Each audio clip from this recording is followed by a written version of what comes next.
For this problem, I want you to think about what the graph of a sine function looks like. And maybe you're looking at a cosine function in your example, I don't know. But you're going to have some kind of a sine or cosine function.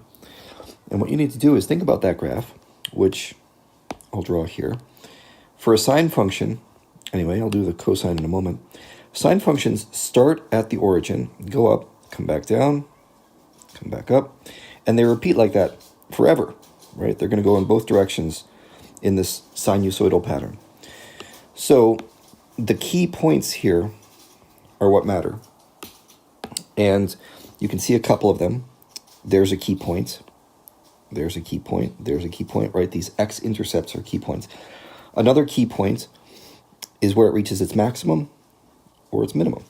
Okay, so in every sine or cosine curve, you have what can be thought of as 5 key points, and then it repeats itself for another 5.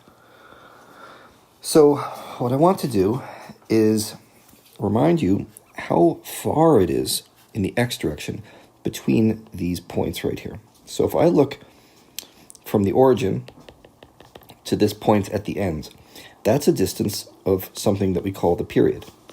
Now, the period is a special formula. It's 2 pi divided by b. Well, what is b? You have to think about this formula that we were given, y equals sine of something. Now I'm going to write a general formula for this. A, that's the amplitude, times the sine of bx. I'm not talking about phase shifts here. Okay, this is just period modulation and amplitude modulation. So the a term for us in this example is just 1.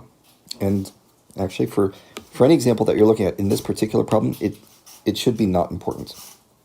B is what this comes down to as being important. For us, in this problem, b equals 2. So if I want to know what the period of this function is, I would say, okay, great. Period equals 2 pi divided by b. Or in other words, 2 pi divided by 2, which is pi.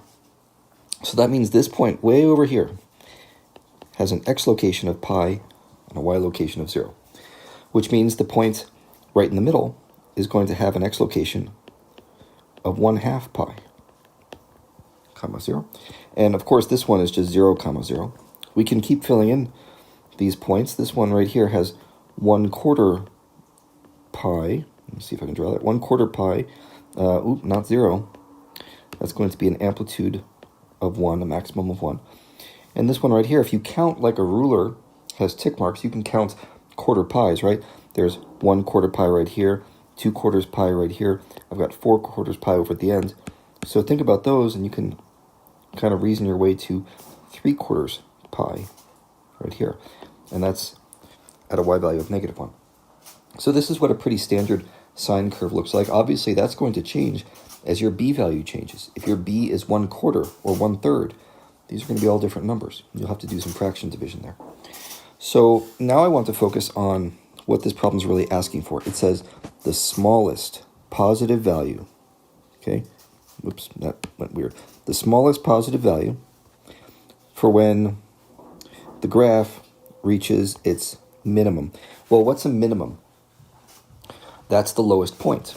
So I'm looking at a minimum, and that's going to be right here. So I want smallest positive value. And the reason it says smallest positive value is because technically that would also be a minimum. I mean, there's many, many places where the sine curve reaches a minimum. But we want the smallest positive value. That means not 0 and not negative. So the answer to this one would be 3/4 pi. Okay? So keep an eye on whether you're plotting sine or cosine, what the value of b is. That helps you calculate the period.